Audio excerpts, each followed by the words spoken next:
Hello, hello, BitQueens. Welcome to today's session. Welcome, welcome, welcome. Welcome, Ruka. Welcome, Carol. It's good to have you. What an amazing Sunday to be here to learn about blockchain technology and all the opportunities that it has got to offer us. And today we are having a special topic, right? You asked for it and we prepared it for you.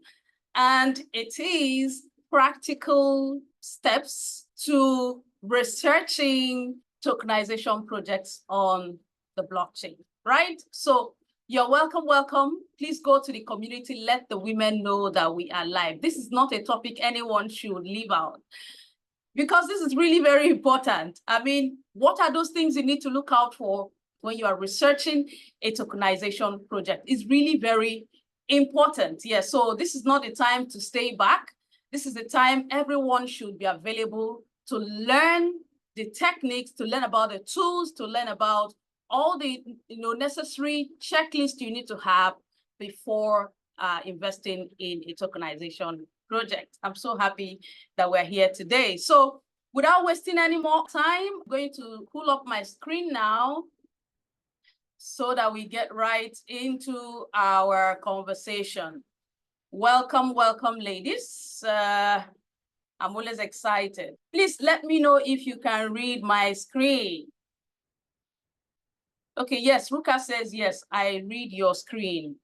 Mrs. Oge says yes, we can. All right, Soma says yes. All right, thank you for your feedback.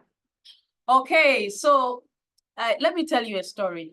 Losing $1,000 for a classroom teacher is probably one of the things I didn't think would happen to me. I mean, it's really a bitter pill to swallow, if you ask me.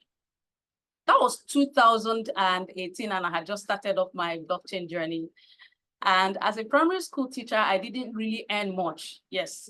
So it had taken me months to save up $1,000 from what I do, right? I teach primary school children, and it's a private institution, so it's not like a government-owned institution.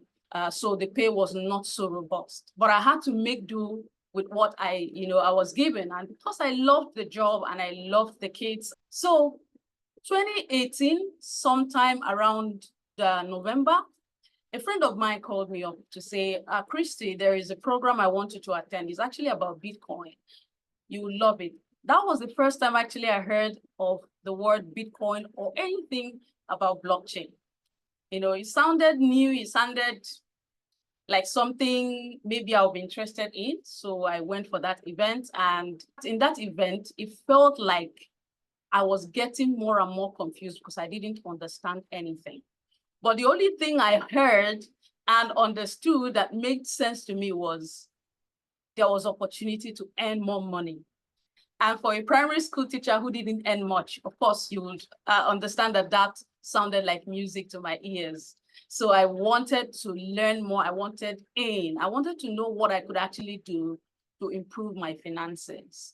So after he called me to say there was an opportunity and gave me, brief details and asked if I was ready to hop in, I said yes, with all pleasure. And so fast forward to about 2 months later, and I was taking one of the biggest decisions of my life at the time. $1,000 represents everything I ever owned in terms of cash savings. And I put that all in this supposedly fantastic investment on the blockchain that would help me become financially independent. I tell you what, I didn't do my due diligence because I trusted the person who told me about the investment. It was a family friend and a family doctor. So you can imagine someone we look up to in terms of taking care of our health and coming to show me an opportunity that will make me financially more stable than I was. I didn't need to think twice. Of course, he knows it. And so after 2 months of popping in, every single dollar that I put in, I lost it. Until today, it has become a story of the past. I've never had the opportunity of recovering a dime, not even a dollar, and the rest and everything that happened, like they say, is history. Yes, I've gotten over it. and I've learned my lessons. And today we want to share with you how to do your own due diligence so that you never fall a victim of what I experienced. Now, this is not only my own personal experience. I know a lot of people who have also experienced this kind of situation where you're told about a project, told about an investment, especially that we're talking about blockchain-related investments and projects. And people just dive in without doing their own due diligence. Not necessarily because they do not want to do, but sometimes they do not even know where to start, how to start, what to look out for. And so it's our pleasure here at BitQueens to take you on this step-by-step journey to identify those things you need to look out for before choosing any tokenization projects. So we've prepared for you a checklist that you must tick before taking on any tokenization project. Not only that, in our subsequent session, we are going to pick a tokenization project, a real-world tokenization project, and apply those checklists live. It's going to be a live search and see if that project meets the criteria, ticks the boxes, and see if it's going to be a yes for you or no. Once again, you're welcome to BitQueens. Every Sunday we hold sessions like this where we share with you knowledge, the right tools, information that you need to empower yourself on your blockchain journey. If you're meeting me for the first time, I'm Christy Emmanuel. I'm a blockchain educator for women and the founder of BitQueens. So you're welcome to BitQueens. BitQueens is a community that is helping women learn about blockchain technology, about cryptocurrencies, about Web3, and all the opportunities that are available and how you can empower yourself. In our community, we've created it to be friendly, to be supportive, so that you become confident and excited to learn all the different opportunities that are within the blockchain space. Of course, we are very inclusive and diverse because we have women from different parts of the world as part of our community members. So if you're just listening to us for the first time or joining this session and you're not already part of this exclusive community, please feel free to indicate in the comments, or if you're watching us on YouTube, please feel free to leave us a message. We will get back to you on how to join our community. Once again, you're welcome to this exciting, insightful, and empowering session. And like I've said, we're going to be having a step-by-step guide conducting due diligence on tokenization. So you've seen this tokenization project, or you are looking to take advantage of a tokenization project, but you don't know how to go about it. You don't know how to fact check that particular blockchain project or tokenization project. You don't know what to look out for. Today, we're going to be giving you a list of all the things you need to check so that you can make an informed decision. And as usual, at the end of our presentation, we will interact. At this point, if you have any questions, you have any thoughts, even if you have any experience, just like I have shared, please feel free at this point to share them. It will benefit each and every one of us and help us build more confidence in navigating the tokenization space. Right, so without any further ado, let's get started. So you want to take advantage of a tokenization project, or you are researching a tokenization project you want to be part of. Now, I always say the first thing to do will be to discover the asset class or asset classes you want to invest in. Maybe it's real estate. We've talked about tokenization in the past. If you're just joining for the first time, tokenization is bringing real-world assets onto the blockchain. Yes, spreading the ownership of a particular asset. For instance, real estate.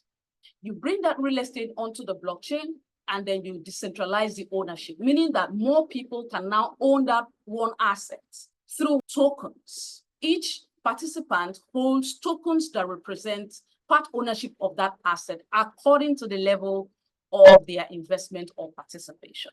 So, like we've already explained, anything can be tokenized so long it has economic value. whether it's tangible asset or intangible asset. Intangible assets are physical things that you can see, like real estate, like airport, like paintings, arts. These are tangible things. What about intangible? Intellectual property, generally, patents, copyrights. You have written a book, movie, music. All these are intangible assets, and they can also be tokenized. So today we want to look at how do we select a tokenization project? How do we do the due diligence? Because each time you hear, do your own due diligence, do your own due diligence, how exactly should you do your own due diligence? What should you look out for? What are those things you need to check before you can say, yes, I am confident to go on this part or take on this particular project? These are the things we want to look out for. So the first thing to do after you've identified the asset class you want to participate in, whether it's real estate, whether it's aviation, whether it's the environment, energy, precious metals, just name it. The first thing will be to do a website investigation. So you know the name of this project. It could be the name of the company that is facilitating the project or the name of the project itself, whatever it's called. First thing to do will be to look out for the website. Why website? Website is where you get an overview of any company or any idea or any project. So it tells you basically everything about that project in a nutshell. It tells you about the value proposition. It tells you about the people who are behind the project. It tells you, in fact, how it started, the history. It gives you information that helps you get started in further investigating that project. So the first thing would be to do a website visit. Now, what are you going to be looking for? Check if the website states clearly what the purpose and goal of that project is. You have to be sure. Is it clearly explained? Can you understand it? The simple value proposition that they have. If it's all stories you can't make out, you can't seem to understand clearly what they're trying to say, then you may need to dig deeper. So that's one thing. Because why this is really important is, as much as there are very authentic projects on the internet out there, there are also malicious projects that rip people of their funds. So sometimes those sites are prepared horridly, and you even see spelling errors. These are some of the things that point out to you that this is not professionally done. So sometimes you see spelling errors, you see copy and paste. Sometimes if you copy the text that are written within the website and you put it on Google, it's most likely going to point out to you sites from where these things were copied. So these are some of the things you have to look out for. What's the professionalism that it was put in place in preparing that website? What's the interface like? Is it user-friendly? How are you able to navigate to the different pages that make up that website? In fact, how fast does that website open? Does it take time before it uploads? Images that are used to design the website, are they crisp and clear? These are some of the things you need to look out for, because knowing a legit project starts with how well done the website is. Then you have to check if that website is secure. There are fake sites. In fact, even real businesses deal with issues where their websites are cloned, right? So we have bad actors in the internet space. So there's a way to find out that a website is actually legit or not. So you have these letters that proceed before you see the address of a particular site. You see HTTPS, then you see column and then a slash. Now, sometimes you see HTTP without the S. That suggests that that site is not legit. So you have to be sure. And there are tools to actually find out that a site is legit or registered, as it were. So you have to use those tools. Yes, we will share with you tools that you can use to verify some of these things we're going to be pointing out, because it's not enough to point them out. You have to also verify them. Also check out for the security of the website. There are sites that you would log on. Immediately logging on, for instance, on Google, it will tell you that this site is not safe, is not secure. Do you want to proceed? I've had experiences like that. So you have to check out for the security of the site. Because sometimes when you log on to sites, what these malicious sites do is to gather your personal information and data. right? Especially when you are asked to enter your information so that they, give you newsletters so that you can follow up on the project and all that. They may be, gathering information from you or gathering data with which to hack you. So a lot happens within the internet space, and so you have to be careful. So the first on our checklist is website investigation. Look out for clarity, look out for functionality, look out for security, look out for any signs to show that this website is professionally done or not.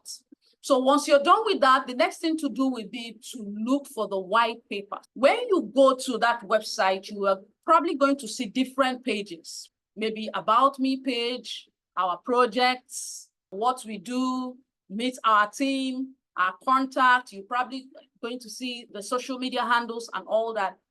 There should be a place, within the website where it points you to the white paper.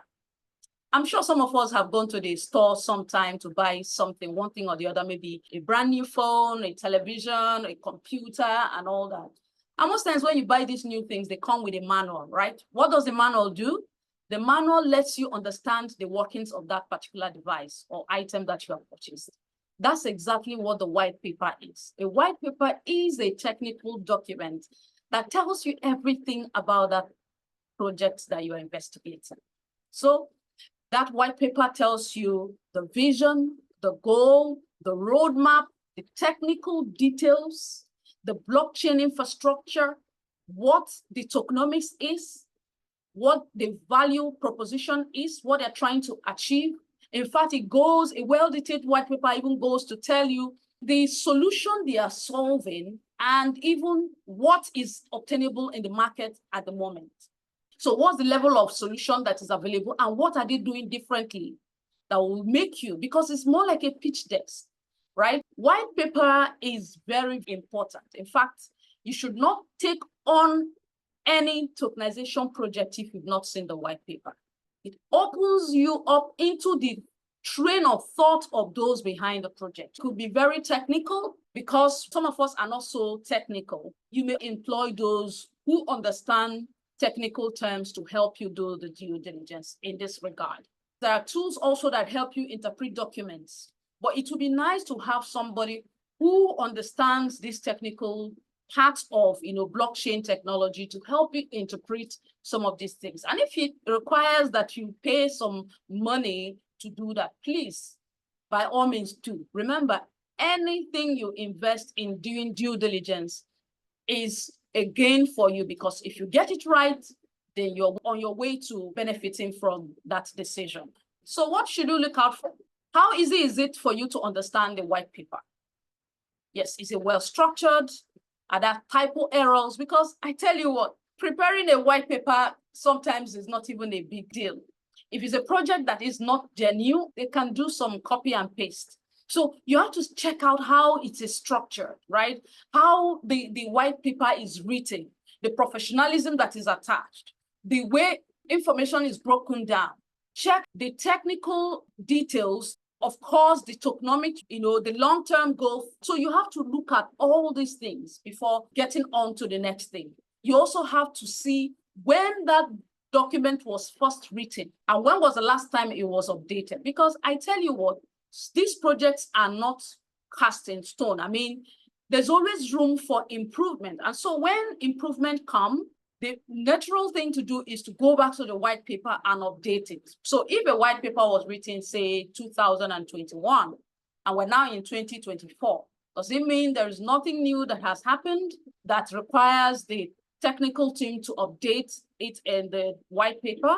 So these are the things to look out for, because checking updates shows that there is commitment. We have active team behind this project, and they are constantly working and innovating to give the investors or the users a better experience. So you have to check out the version and the updates that has happened so far since the launch of that project. Then check out for other documents, maybe audits, other technical papers that support what they're doing. Now, this is where you go outside the box.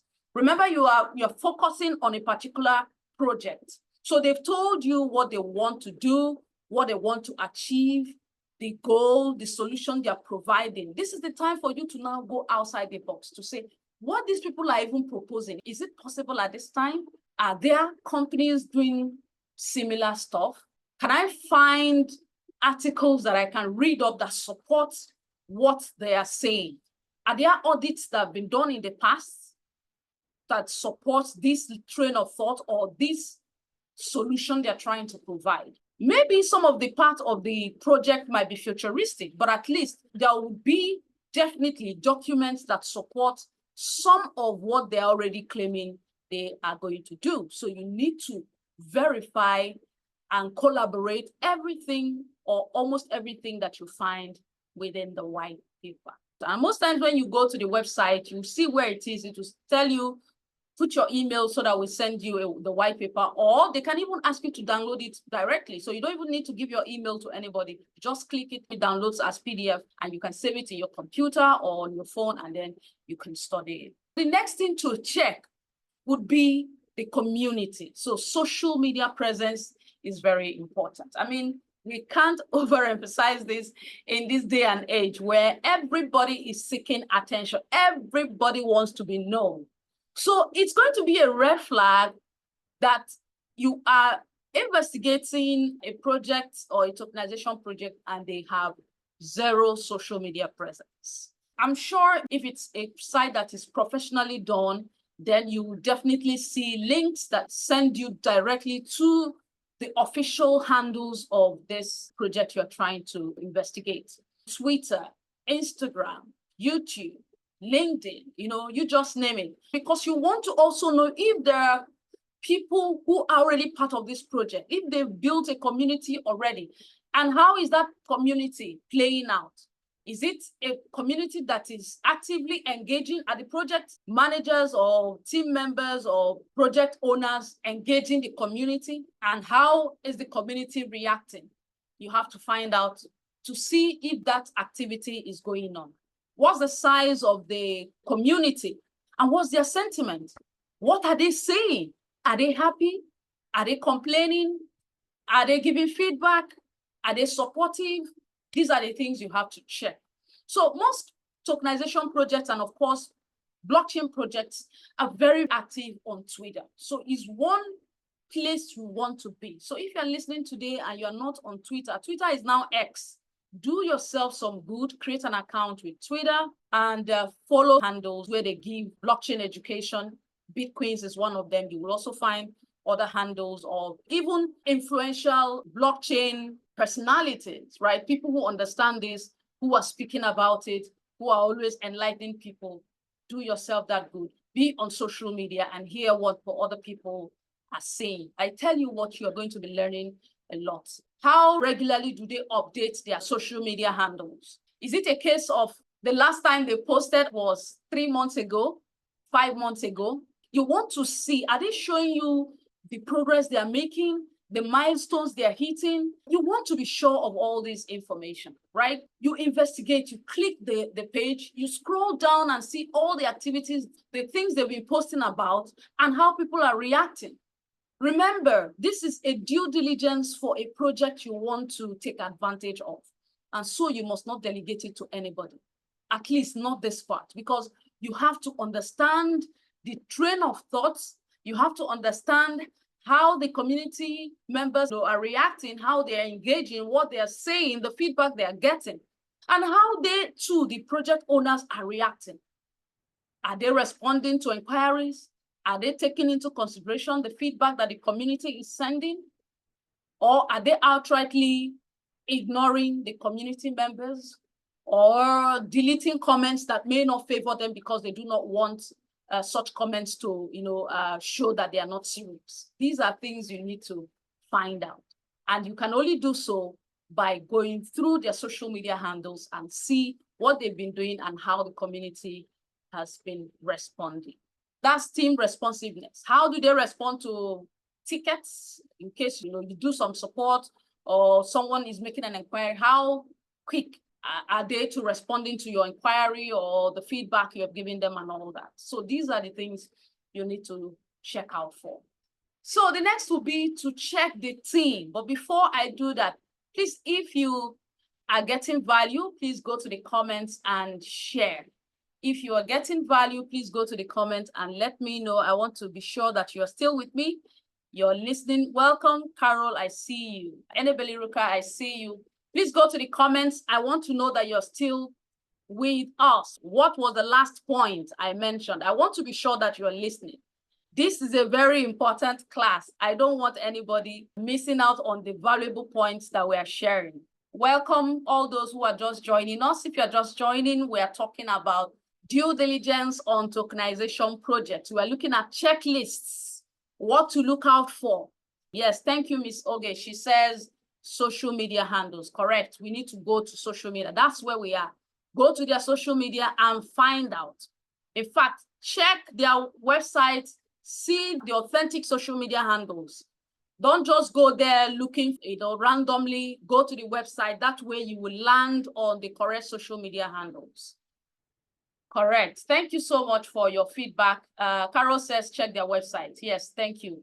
Yes, you need to check the website. So the next thing now will be to check the team. This information you will get on the website, because if it's a website that is well done, professionally done, you will see the About Us page. You will also see something like Meet Our Team.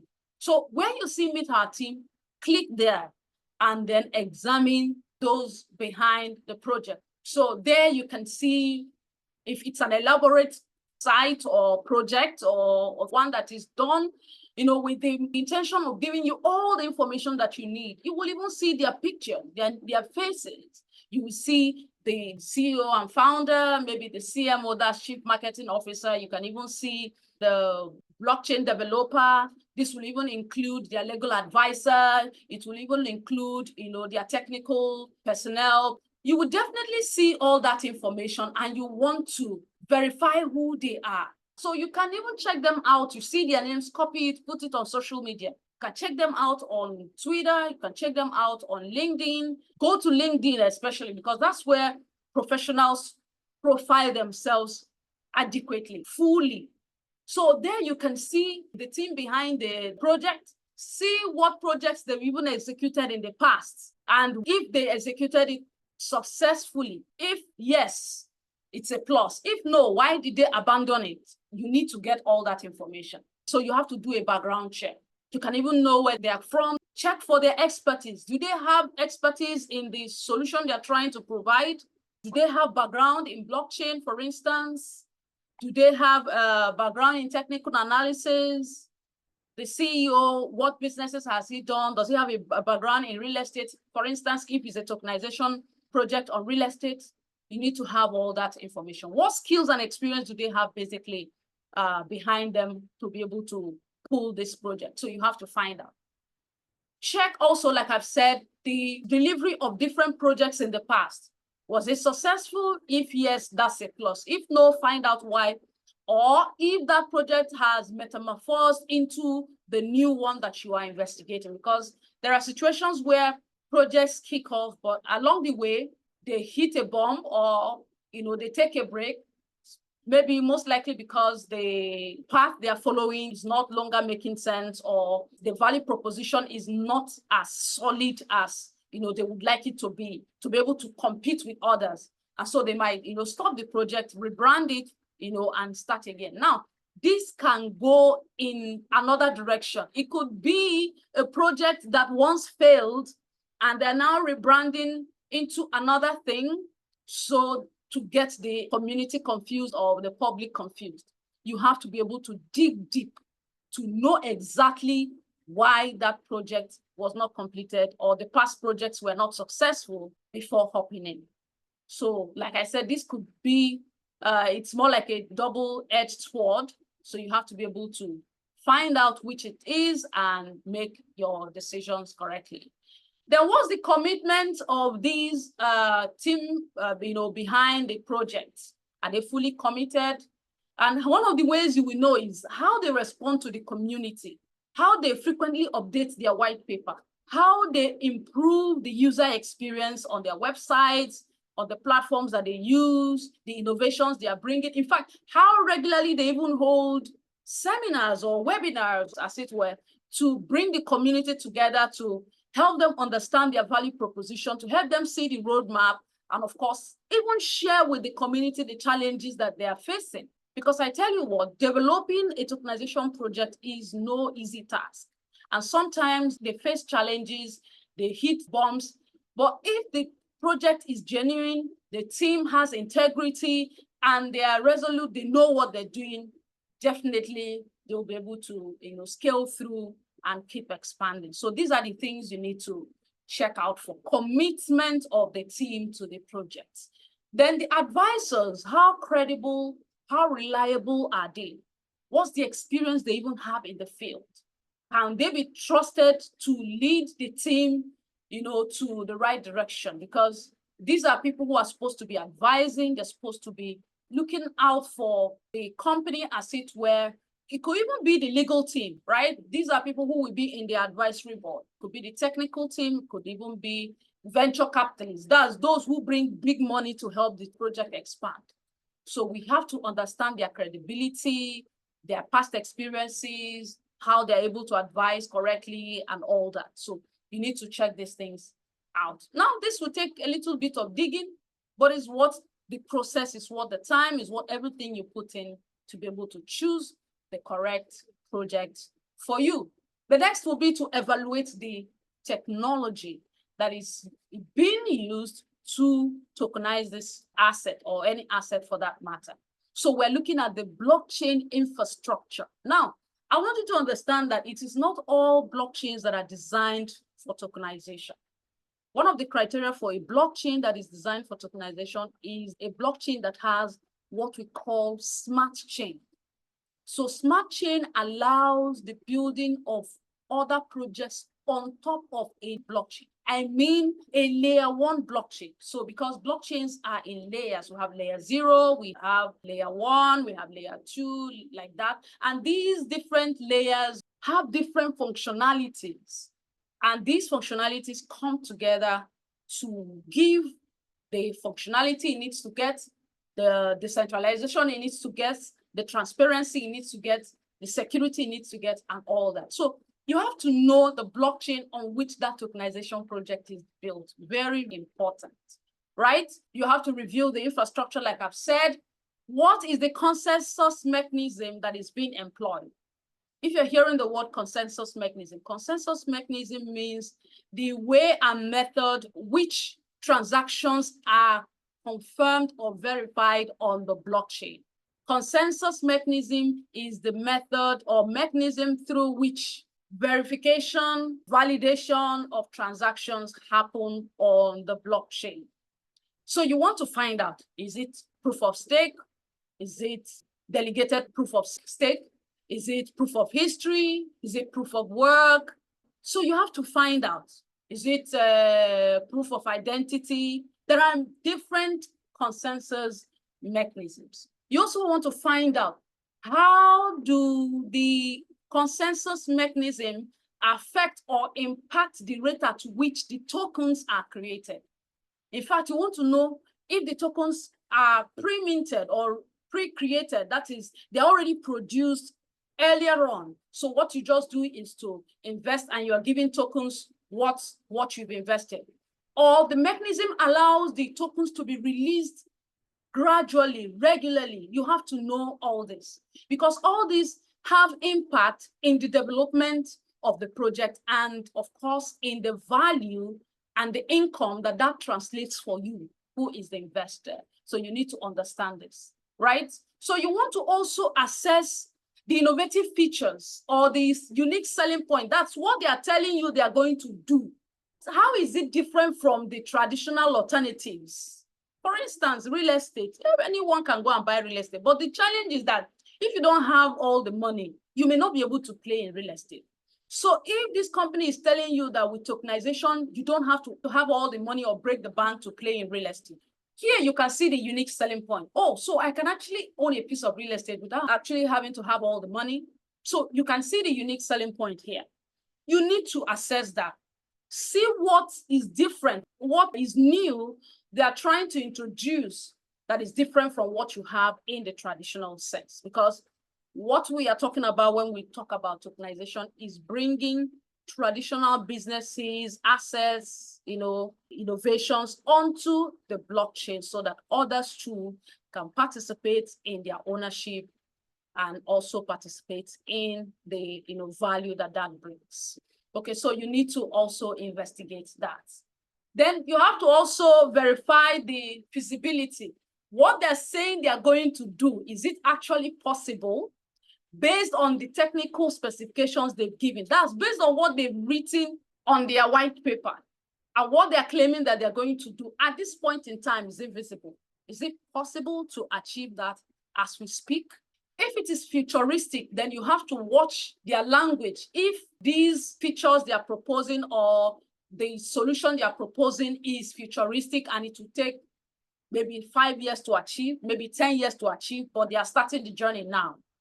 And so if you hop on in good time, it gives you the opportunity to be an early bird, to take advantage of all the value that will bring eventually when it is brought to fruition. So you need to know the specifics, what they are promising, what is doable, and if that is visible at this point in time, and what you stand to gain. So all these are things you need to check out for when checking or investigating a tokenization project. Like I said, you may not have the technical prowess to check all these things, but if you have somebody who understands this, who can help you verify it, then by all means pay, especially if it's a third party, if that requires you to pay, or get somebody to help you interpret while also being part of the investigation process or the due diligence process. Because like I always say, don't just trust what you're told. You have to verify it. And doing due diligence is how you verify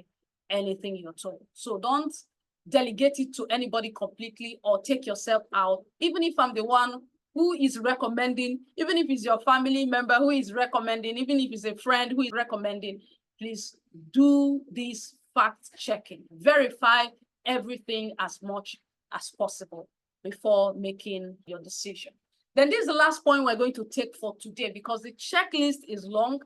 And I tell you what, 1 hour is not enough to demystify or to break down all that you need to do to verify the authenticity of a tokenization project. So that's the reason we have broken it into parts or into series. Like I said, at the end of the checklist, when we've examined the checklist, we're going to pick a real world project. Yes, and apply these checklists and see if that project meets it or not. So you want to stay put, you want to make sure that you don't miss any of the sessions while we're on this series. So the last point we're going to look at today before we interact is smart contract scrutiny. Now, if you're hearing smart contract for the first time, smart contracts are a set of instructions that are given in form of codes. Now, these smart contracts self-execute. They are just set of instructions in form of codes. Smart contract is the foundation of every tokenization project. This is one of the most important parts of any tokenization project. If the smart contract is erroneous, it's going to deliver wrong results. So smart contracts are embedded in these tokenization projects. So you are asking, how does this really work? Remember, I told you that if you're getting into a tokenization project, what it means is that you are buying part ownership or you are investing in part ownership of that particular asset. So when you make the investment, you are giving your own part of that asset in form of tokens. The question is, how do you get the tokens? It is the smart contract that makes it possible. So the tokens get delivered on your wallet or at your own backend, however that platform has designed it.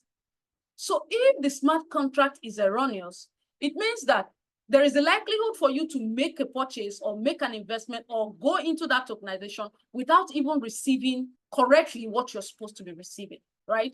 So smart contract is the bedrock of every tokenization project. It works on the if-then principle. If-then principle means if this happens, let this happen. Unless the obligations are met, it will not execute. So it's not controlled by the project owners. It's not controlled by any third party. It's not controlled by any one person.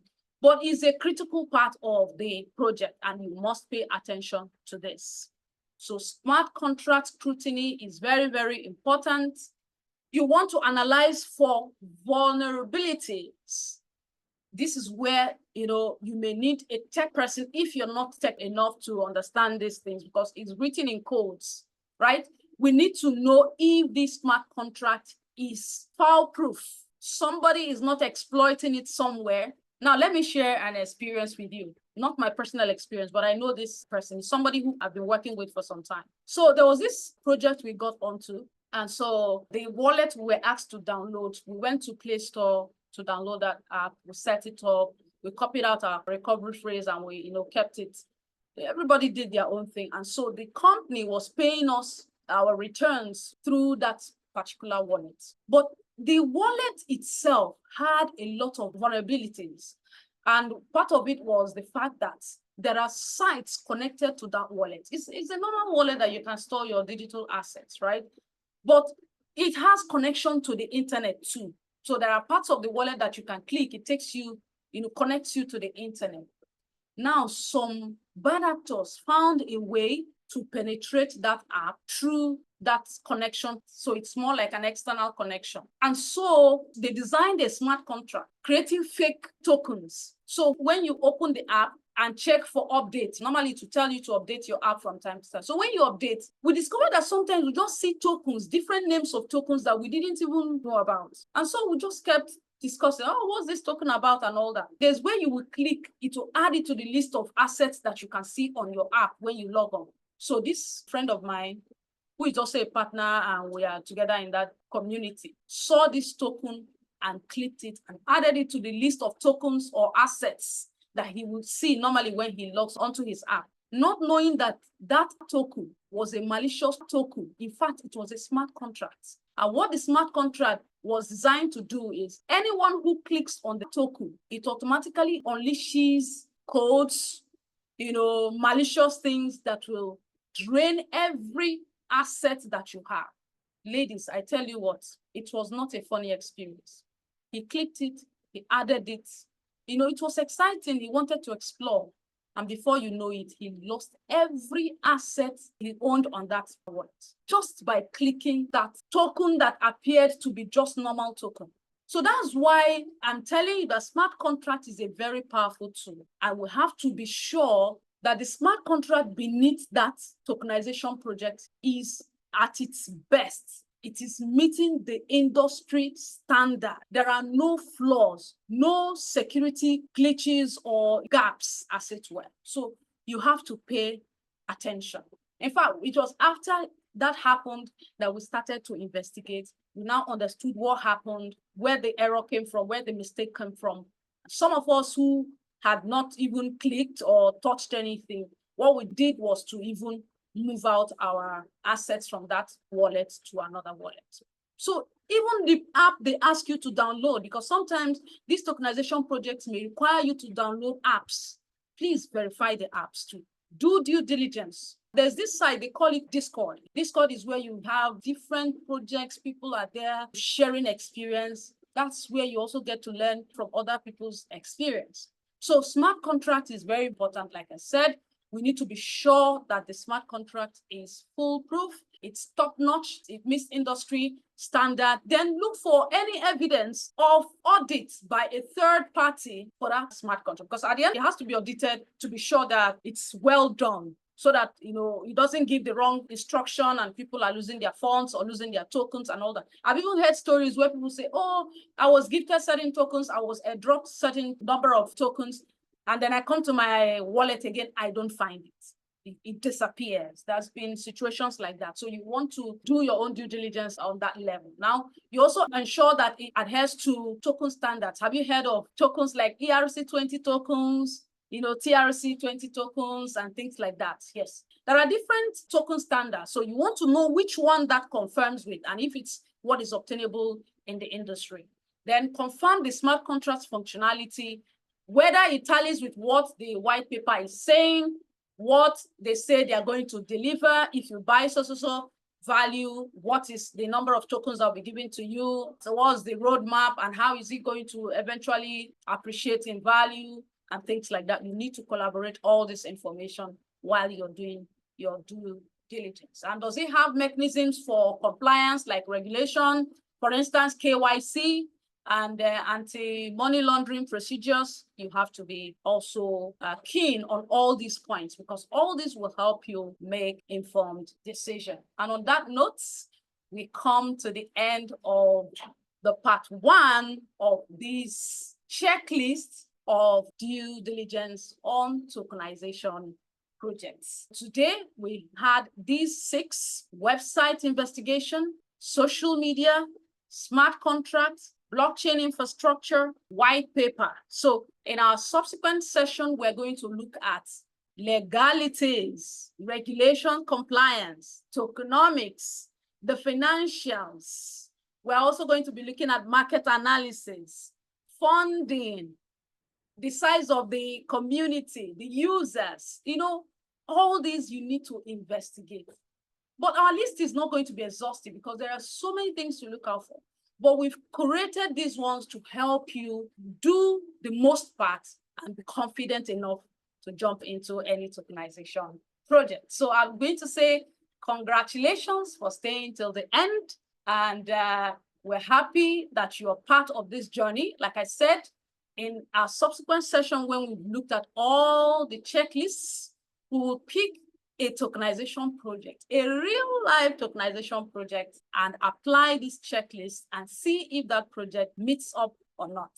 So you want to stay tuned on this journey, and I'm happy myself with the team to provide you with all the information. Plus, we're going to give you tools and resources, because some of this information you may not be able to verify on your own unless you use tools. So there are tools, sites that you can just plug in some of this information and they will verify for you. So look forward to that. We're also putting all that together so that at the end of this series, you will be equipped to make informed decision when choosing a tokenization projects.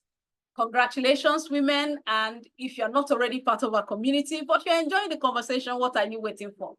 This will be the time to be part of our community. So if you're listening to us today, you can leave us a message in the chats, or you can write us on bitqueenshq@gmail.com, and we'll give you all the information that you need to be part of our community. Remember, here at BitQueens, we're helping women learn about blockchain technology, about cryptocurrencies, and all the opportunities that are available within the space, and how you can use all those opportunities to empower yourself. If you're not already following us on all our social media platforms, what are you waiting for? We are across social media. Follow us, turn on notifications so that you get to know when we drop valuable insights, information, presentations such as this. And like I said, if you're not already part of our community, write us on bitqueenshq@gmail.com, and we'll be more than glad to bring you in. So it's time now to take your feedback, to answer your questions, and of course, to share in your experiences, if any. So I'm going to stop sharing my screen now so that we can take your feedback. Yes, yes, yes. Jennifer, I see you. Larry, it's good to have you. Obiocha, good to see you. Sharon, it's good to have you join us. So let's have your feedback. Virginia, welcome. Soma says, very valuable information. Check website and social media handles. Correct. Carol says also check to see where they are registered with officially. That's a very huge point. In fact, it's one of the first things to do. You have to know where they're registered. Of course, we're coming to that in our next session. You need to know where they are registered. Right. Anybody says, indeed, one has lots of work to do for things to actually work right. Making your findings and not basing on hearsay is fundamental for successful investment. Absolutely. Ruka, that was so much on point. Thank you. Ruka shares an experience. She said, Omo, I lost some money years back. Man, it was scary, and at the same time, an eye-opener. Investment is not magic. It's not gambling also. It's for emotionally matured individuals who can judiciously monitor their investments. It's for smart people, and we are in the front line of this innovation, and that makes us Super smart, BitQueens. Yes, thank you so much for that experience. I'm happy you have learned from it and you have moved on. And yes, your advice is so much on point. Yes, investigating any project makes us smart. And that is what we are doing here at BitQueens, to show you all the information that you need to make the right decision. Yes, I can see your feedback coming in. Anybody says, thank you, Coach K, a value-packed session. Madam Oge says, thank you so much, Miss Christy Atruka, such a wonderful experience. Larry says, thank you so much, valuable. Awesome, thanks, Christy. That's from Soma. Ruka says, today was indeed packed with incredible insights. Thank you so much. Oh, I can see so much feedback coming in. Thank you so much. Tiana says, a very wonderful session. Please, I would love you to give a brief explanation on white paper. Okay.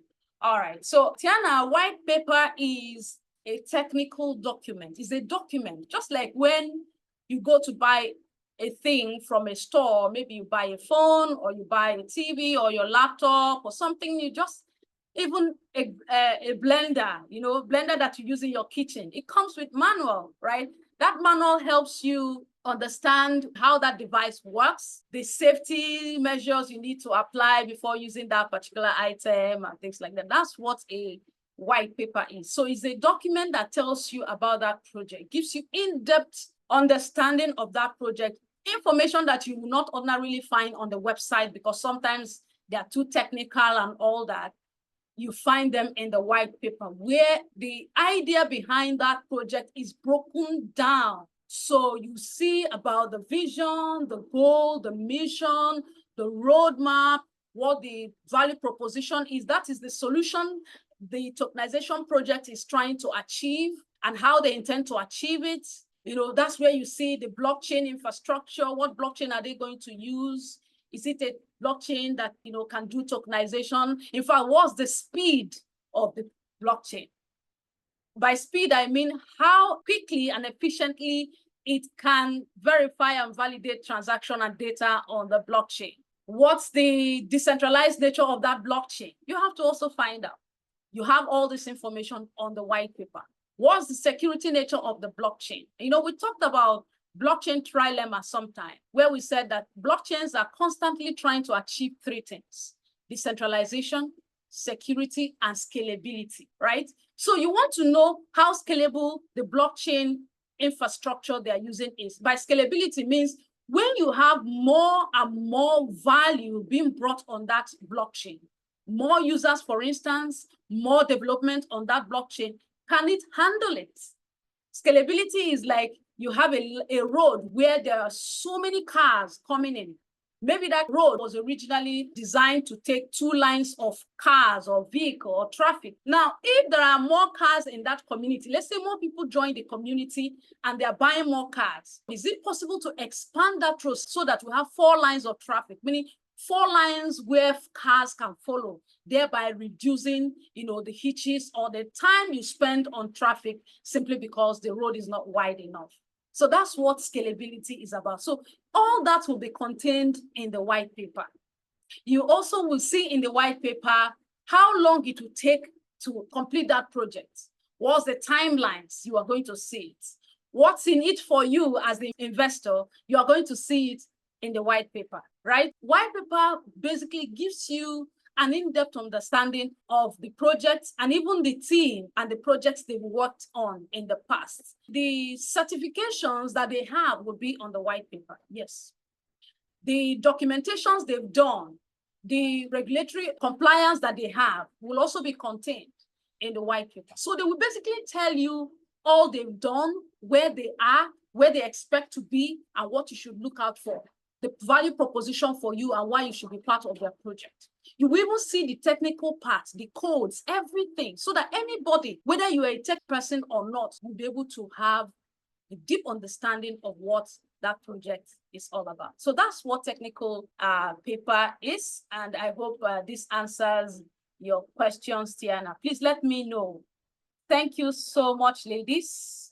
This is such a fantastic opportunity to learn. I tell you what, while we were preparing this, we were also learning. I was also learning. So I'm so happy we are doing this because this further helps us build our confidence when navigating the tokenization space and, of course, the blockchain space generally.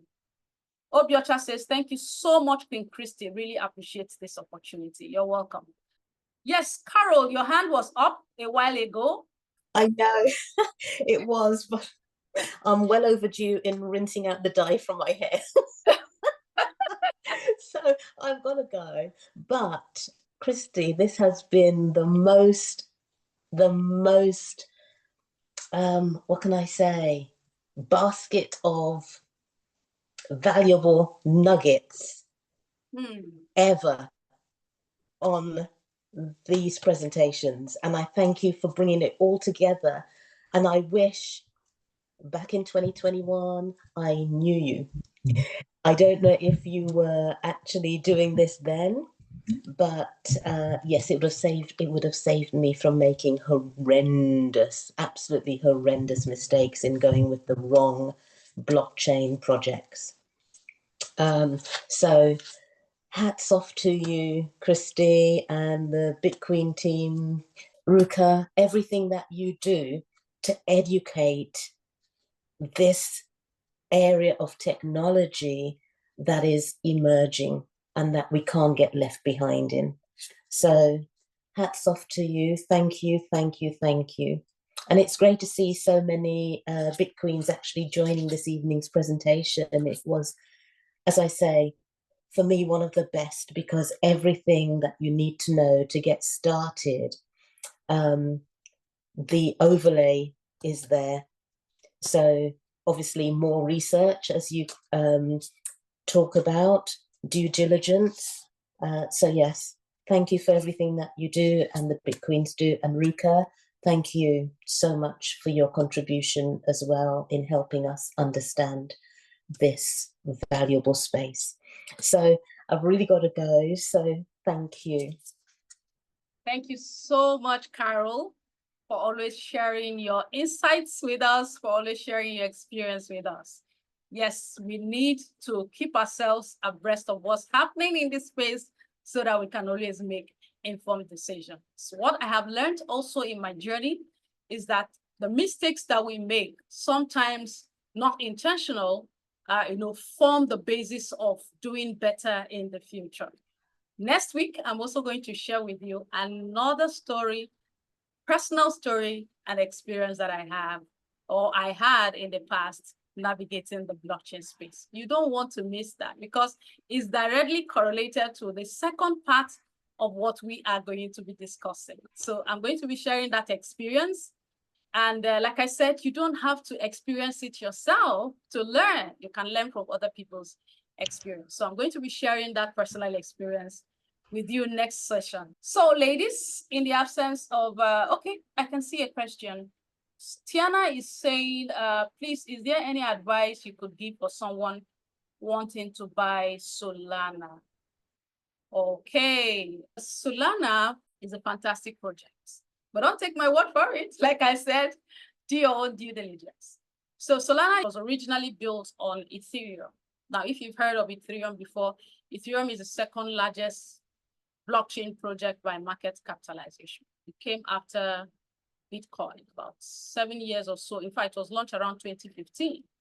So because of the nature, the way Ethereum was built, it gives opportunity for projects that do not already have their own blockchains to launch their projects on Ethereum. So that's how it was designed, right? So Solana was one of those projects that came on, I think around 2017 or so, or 2018, if my memory serves me right. And we've seen massive updates and upgrades since then. They've since launched their own blockchain, and they now have their native token as Solana or Sol. When you check, marketplaces like Binance or anywhere, it is listed. So what is the value proposition for Solana? Is one of the fastest blockchains as we speak. It can process up to 30,000 transactions per second. So it has the speed, the scalability is there. It has decentralization. It has security. The challenge that we have with Solana is the fact that sometimes it does have some glitches. Sometimes when you send transactions, it doesn't get through due to technical glitches. It's not because the blockchain is not solid or because it's not providing value, no, or because it has sometimes has just this huge glitch.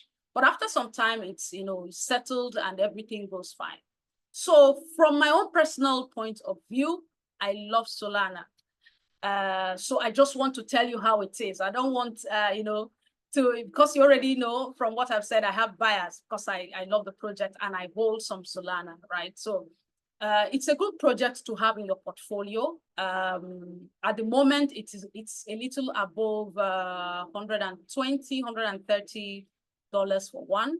So if you're looking to hold it in your portfolio, first of all, do your own due diligence. But from my own personal point of view, Solana is definitely a project to have in your portfolio. It's an asset, a digital asset to hold in your portfolio. It has done well in terms of upgrading its ecosystem, upgrading its architecture and infrastructure, and it's one of the two blockchains that I know that has developed a smartphone that allows you mint digital tokens. Yes, you heard me right. Blockchain projects have gone beyond bringing physical assets onto the blockchain. They've also gone ahead to develop products. And one of the products is phones that are inbuilt with blockchain softwares that allow you mint digital assets. So Solana is one of the two blockchains in the world that I know that have that. So it's called Solana Saga. And that device is in the market. You can check it out. There's also one for Layer K. Layer K is a blockchain that is also enabling tokenization of real world assets. So very recently, they launched their device and it has so many fantastic features because I've explored that device. So what it does is that there is a software inbuilt that allows you mint digital assets that are already listed on the market that you can actually exchange for USDT or dollar or for any other fiat currency of your location or of choice. So to wrap it up, Solana is a good project. It's doing very well. It has other projects that are now being launched on it. So Solana has its own ecosystem. On top of Solana, other projects are now being built. So that's an evidence of an ecosystem or project that is continuously expanding. It just started off as a layer 2, from being a layer 2 now a layer 1 blockchain, because it now has its own blockchain, and now it's giving other blockchain projects the opportunity to launch on top of its own infrastructure. So you can see it's a fantastic project. So if it's something you're interested in, do your due diligence, and I'm sure you'll be fine. So that would be my recommendation. Yes, can I have your feedback if that answers your question? Okay, Tiana already left. She says, thank you very much, Coach Christy. Very insightful, I appreciate it. Yeah, thank you. So any more questions before we call it a wrap for today? Thank you everyone who made out their time to be here today. Annabelle, I see you. Thank you for being here. Carol, thank you for coming. Jennifer, Larry, Obiocha, Sharon, Soma, Tiana, Virginia, thank you everybody that came to today's session. It was such an insightful one. And we here at BitQueens couldn't have been more excited to share all this beautiful information with you. And we hope that this helps you navigate the space more confidently and leaving you more empowered. This is where we draw the curtains for today's session. Thank you so much, ladies, for coming out. I had a swell time, and I'm sure you did too. We'll be back with the second part of the checklist for due diligence on tokenization projects. So you don't want to miss. Remember, I promised to share an interesting story, so you don't want to miss that too. So let's do this again next Sunday, 8 p.m. West African time, 7 p.m. GMT. You can also cross-check that with your own time zone so that you don't miss a minute of what we have in store for you next weekend. And after that, we're also going to share with you tools resources that you need to verify all this, information as you do your own due diligence. And we're going to pick a live tokenization project and apply our checklist and see if the tokenization meets it or not. So it's going to be a live demo. You don't even want to miss that. I promise you, you don't want to miss that. So until we come your way again, bye for now. I'm Christy on behalf of the BitQueens team saying have a beautiful evening and see you next Sunday. In the meantime, ensure to engage in the community and we'll wish you a fantastic week ahead. Bye, everybody. Bye, Soma. Bye, Tiana. Bye, Virginia. Bye, Sharon. Bye, Larry. Bye, Jennifer. Bye, Ruka. Bye-bye. Bye, everyone. Thank you. Bye, Great session. everybody. Love it. Yeah.